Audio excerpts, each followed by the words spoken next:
You're listening to The Vidaurri Effect with your host, Rudy Vidaurri, owner of the Apex Predator MMA Gym in Rancho Cordova, California, co-hosted by Jennifer Steele.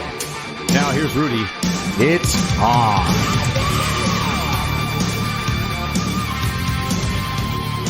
My name is Sensei Rudy Vidaurri. I'm the owner and head coach of Apex Predator Mixed Martial Arts in Rancho Cordova, and you're listening to The Vidaurri Effect. Today I want to talk about accountability. It's a big word. It spans a lot of boundaries. And it's one of those things that sometimes it's not just about holding others accountable, it's about holding ourselves accountable. Accountability can mean a lot of things. Ask yourself what it means to you. And ask yourself about the things that you think you could be doing better with holding yourself accountable for. Ask yourself, those who are around you, how can you hold them accountable to make them improve so that they can do better in life? These are all things we want to explore today. But it starts by looking at yourself in the mirror. Accountability. What's that mean to you? You know, that is a really good question and a good thought starter for people. Because I think when you hold yourself accountable, you really have to be at that point where you're ready to be really honest with yourself and be ready to follow through on what you want to hold yourself accountable for. I know myself in the past, I haven't always been very good at doing that. And I need to be better about doing that. And that's okay. I think it's easier for us as people to hold others accountable than to hold ourselves accountable. And sometimes to practice what we preach isn't as easy as it always seems. So it's one of those things, I think, especially in relationships, I think sometimes, coming back to the last subject of what we were talking about on the podcast, relationships, accountability plays a big role in that. It's real easy for us to hold others to a certain standard and forget our role in things, and I think to really be our best and to really maximize our potential, we have to look at our flaws. We have to look at where we're weakest first and then improve those things to be more well-rounded and to not have any places of weakness in our lives, and sometimes that's painful. Sometimes we can delude ourselves or lie to ourselves and make it seem as if everything's okay and paint a picture that's not really what it is. But I think sometimes it's really important to go back and be completely honest, even if it's painful, to improve the things that we're not great at. And I think as a fight coach, that's something that I've really excelled at, and the reason that we've had tremendous success with Apex Predator and the competitive arena is because I look at my competitors and I say, what's your worst aspect of your game, and let's focus on that because we know where you're strong. But let's go back to the drawing board and figure out how we can fix what needs to be fixed so that there are no flaws. And as people, everyone's going to be imperfect. There is no such thing as perfect. And that's something that can be strived for, and something that can be sought after. But in the end, perfection is an idea. As long as we're constantly chasing that, I think everything's okay. But we can't even get close to perfect, and we can't fix what's wrong with us first. One of my favorite quotes that I've ever heard about this kind of stuff is be the person that they want to hire. Oh, yeah. So, and this person was talking about that in a job aspect, but it's really the I think holds true for all the arenas. Be the person they want to hire. Be the person you want to be. Be that person, though. You have to live it. Oh, yeah. And somebody once told me a long time ago, it's like you got to, when I was a kid, it's just said, hey, pick the coolest person or that you see on TV or, and try to be like them, but being the person that that ideally you want to be. And even if you have to fake it till you make it, yes, be that person, be that guy. I know growing up, I was watching guys like Mel Gibson kick ass on TV and, I was like, hey, look at that guy. He gets the girl, he beats everyone's ass and he smokes some cigarettes. I want to be this guy, and he was a lethal weapon. And then lo and behold, I grow up and now I'm a lethal weapon. Yeah. I was just thinking about that the other day. That's funny about the role models that we've had over time growing up and the habits they had that maybe weren't things we should be emulating, but we did because like the Fonz smoked. Yeah. Right. Yeah. Everybody wanted to be Fonzie. Yeah. So that was making me laugh the other day. Yeah. It's funny. And I think that's part of, the generation, is that now things are changed, obviously. Not that I care for it very much, but growing up in the 80s was a very magic and special window of time that I feel very fortunate to have grown up in. And I've taken from it a lot that has helped mold me into who I am today. And part of that is just the work ethic and also, like we said, accountability. And there was still a lot of good values back in the 80s that I think have translated well into the people that are my generation X, not boomers for you kids out there. It's Generation X for people that are my age, 43, is to really be real, and accountability can look like a lot of different things, but, it's something that if you start to be a leader and you hold yourself accountable, and then all of a sudden you expect that same standard from the people around you, whether it's my students, whether it's people in relationships or friendships, like that becomes contagious, and then others pick up on that, and everybody expects a certain standard, and then you strive for better things, but you always have a certain standard that you uphold. I think the 80s was a great model for a lot of things. Like, if you think about a lot of the sitcoms we had in the 80s, it was all like the ideal perfect family, right? In every situation. We had the Cunninghams, we had the Keatons, we had all these great families that were just too perfect to be true. And then they had problems, right, that they dealt with on the show. Yeah. But for the most part, they were, and I don't know why that's bad to want to look to something like that as a model. And, strive, like you just said, strive to be that person if that's who you want to be. Yeah. I think the 80s were great for that. Yeah. Maybe not so much for the fashion side, but, some of it carried through. Hey, you know what? MC Hammer pants, not my thing. No, maybe not. You know what? The jeans and the leather jacket were. Oh, yeah. Yeah. And I think we're going to have to do an entire episode on the 80s soon. Oh, yeah. I kept my big hair. Hey, you know what? I slick it back still, That hasn't changed. Oh, yeah. But, it's fun, So, listeners, think of 3 things that you can hold yourself accountable for, things that you can improve, things that maybe you haven't stepped to the plate with that you've been putting off or you've been avoiding because you don't want the confrontation. Think of 3 things that you can hold someone else accountable for to help them improve, and be careful in how you advise. It doesn't necessarily have to be that you're punishing someone with accountability. Accountability can be gentle. It can be friendly. It can be, hey, I'm looking out for you, because that's going to be better received than if you're like, hey, you're completely fucking this up and I'm holding you accountable because Rudy fucking said to do it, then all of a sudden you're losing a friend, So that's something that to be careful with, and everybody has their own life. Remember that. Others aren't going to hold themselves accountable. That's their life choice.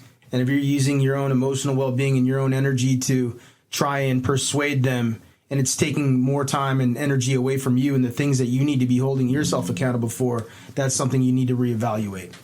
And it has to be the right time for you to do that. I mean, we talk about this a lot, too, is if it's not the right time, it's going to be more difficult for you to do these things. But if you feel like it's the right time, if you're ready to make a change, if you're ready to be better and be accountable, then you have to look at your situation and maybe change a few things. Yep. And 3 things that people usually neglect as far as the accountability goes is, I'm just making this up. I think it's kind of ridiculous, but I'll call it the 3 Fs. 3 Fs. And it's not what you think I'm going to say, people.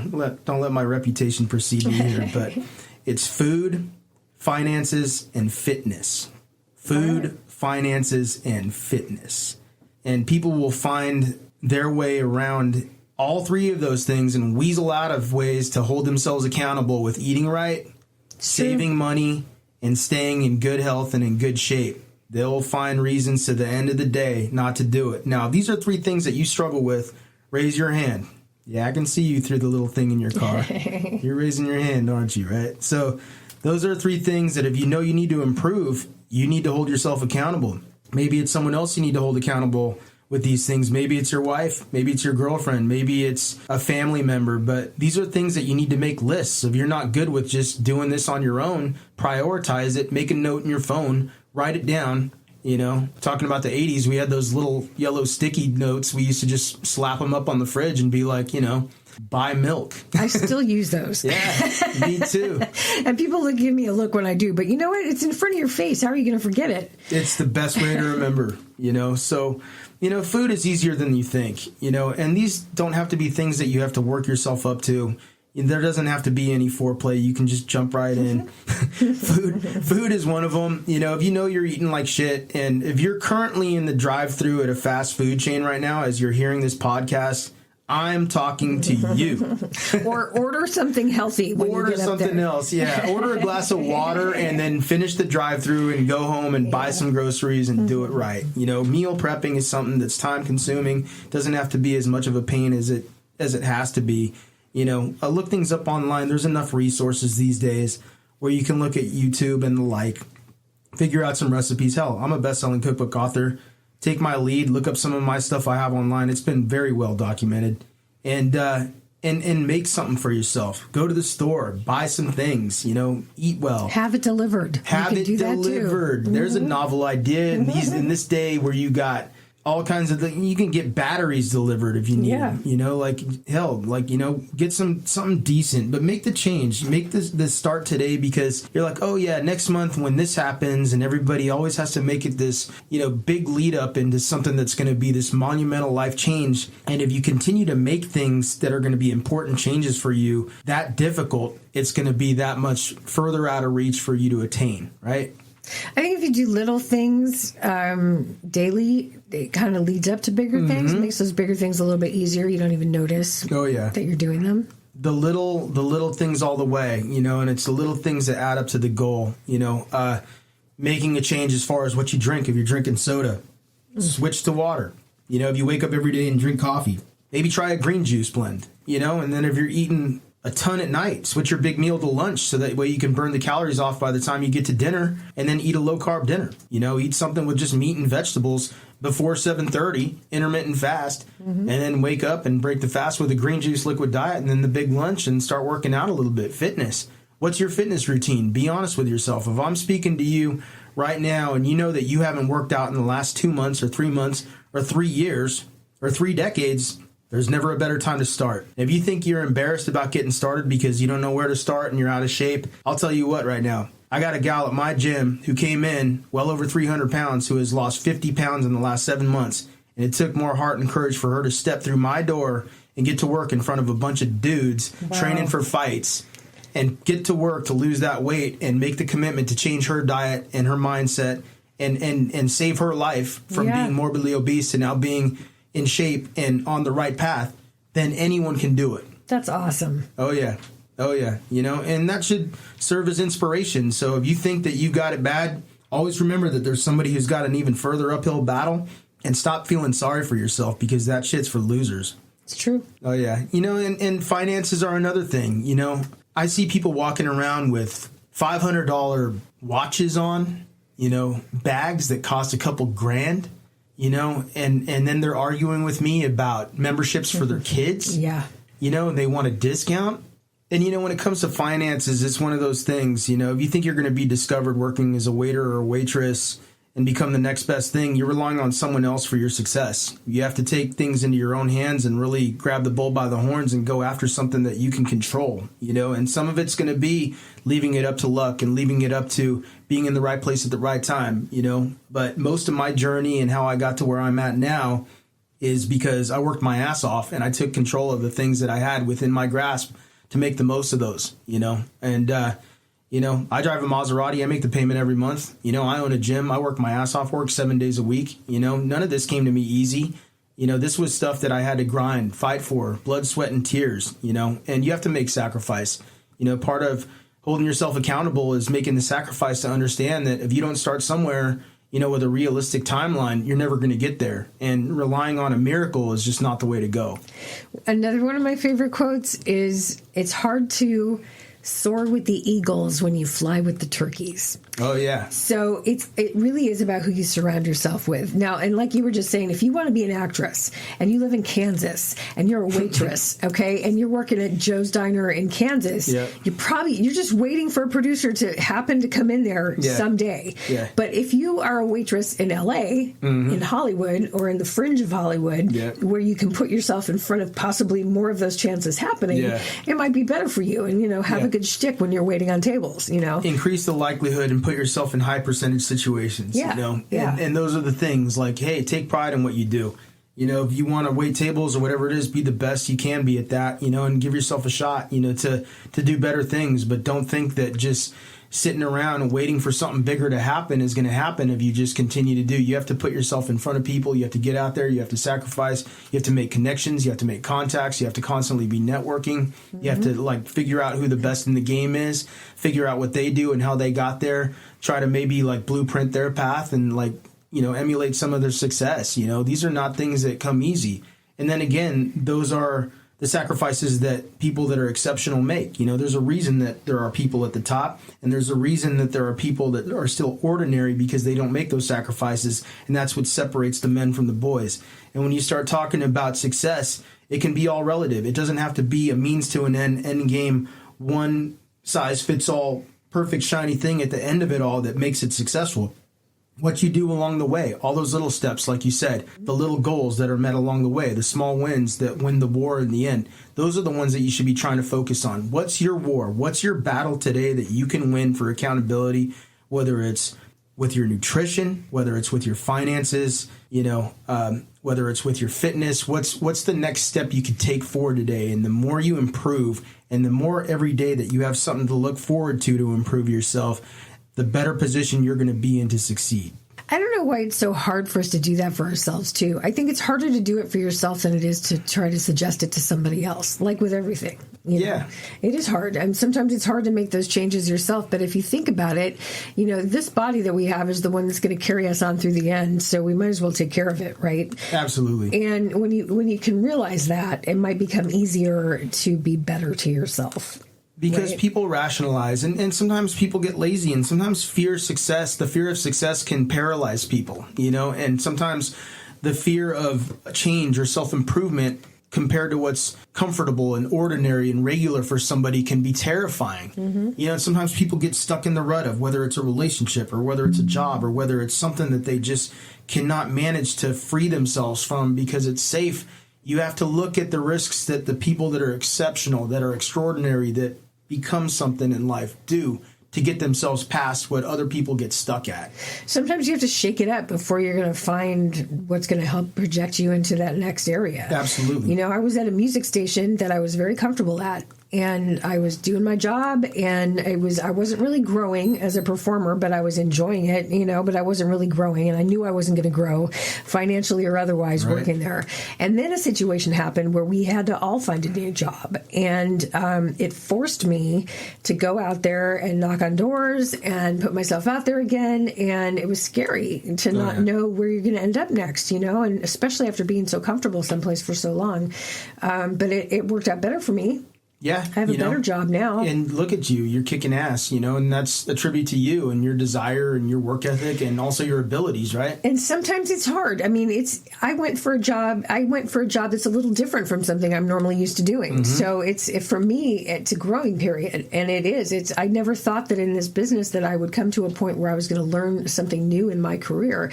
And I am. And it's hard. And it's hard hours, and it's hard, it's a lot of hard work, but I'm glad I'm doing it. I think I'll be better for it in the end. You see, and now you took that leap of faith and how now it worked out for you. And, and those are the things that with accountability and looking at the things that you can do to improve or a situation that may not be the best for you, looking at what is my accountability? What is my business here? Like, I need to be doing something else, and sometimes it's not always going to work out. But at least you took the measures to try to improve, looking at people on a different scale, just rationalizing their way out of success, rationalizing their way out of responsibility, going to pay for something that they don't necessarily have the means to do because it's going to be fun or and go for the instant gratification instead of the bigger reward in the end. I know, I bought this car, but I was wearing the same MMA shorts to practice coaching in the same clothes every day to be able to buy a Maserati for a year before I was able to have the gym grow to the point where I could afford a car like that. Yeah. You have to sacrifice. You have to be realistic. You have to put the right foot in front of the other and then let the pieces fall where they may, you know? And you have to do some legwork sometimes. I did some legwork, fortunately, about a year before that happened to me. There was a station that I'm at now that I wanted to go back to. I've worked for them before, but there was a different crew, different boss, different person in charge. So I found him on LinkedIn, I friended him on LinkedIn, and I said, hey, I used to work there, and I just thought I'd say hi. It'd be nice to connect. And he got back to me. And so we had a conversation over the next year about were they going to have anything come up that might be good for me. And it just all kind of came together when I lost my job.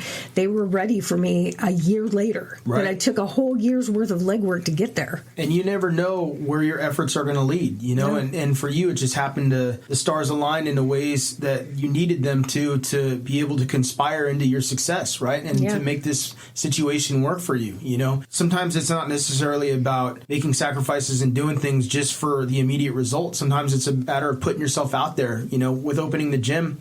I had to hold myself accountable. I wasn't happy with where I was at in life. I was working a day job that I didn't like, and that wasn't making me happy. And I went back to MMA, and I went and I just competed at a tournament, the U.S. Open, and coming away from there, just that experience and the positivity and standing on the podium again and feeling the support from the crowd and just, feeling what it was to be out there and fighting again, rekindled, everything for me to go ahead and then put myself out there to be coaching again and to be in the spotlight again, and then to fortunately open my gym a few years later, and really, it started before even the U.S. Open. I had that backyard brawl, that backyard cage fight against another guy at a kegger. That's awesome. Another MMA fighter. But yeah, but there was always reasons before that I was finding ways to hold myself unaccountable and say, oh, well, MMA is dangerous. And at this age, I need to be focused on other things, or I need to be, but sometimes you need to go back to what you love, and instead of rationalizing to not succeed and from fear of success, in order to push through those things, you have to hold yourself accountable, and others too, you want to be with people who are going to hold you accountable in the right ways, and if somebody's calling you on your bullshit, you should probably stop bitching about it and actually realize that they give a shit enough to take the time to tell you so. That's true. You have to be able to weed out, who's doing that for your good, or who might be doing that for not so good. Oh yeah, and sometimes it may be. And it may look a certain way, but those are things that, in the end, if you really think about what people are telling you, sometimes it is for your own good. It's not for their own selfish reasons. Now, there's a difference between being selfish and people trying to control you, and with their accountability with you. And it just depends. It depends on the situation. All situations are subjective, but like in a lot of other podcasts before this, we've talked about understanding and being able to differentiate the people that are going to be there for you and the people that aren't, with ulterior motives. And that's part of accountability here is surrounding yourself with the right people. And nobody is above being a better person.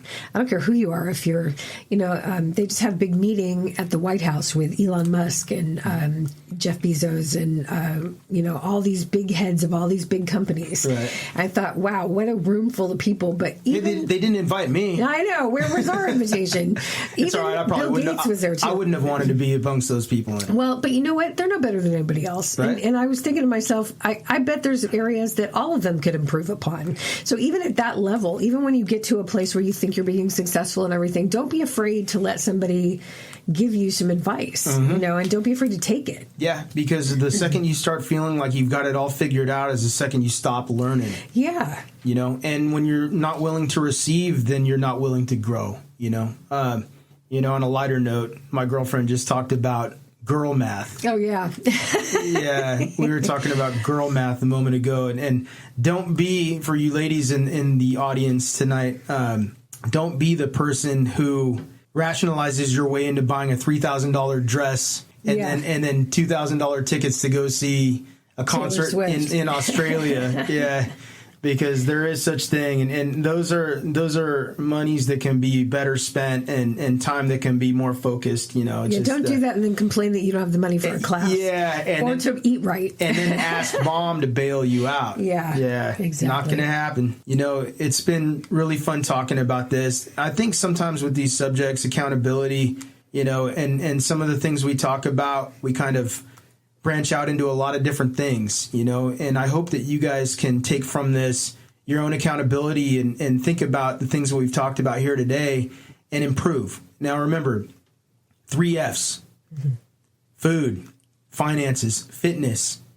Start setting daily goals for each one of those things. Try to eat a little better today.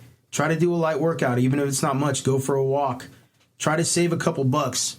Remember the piggy bank? Grab one of those. Break it open when you're ready.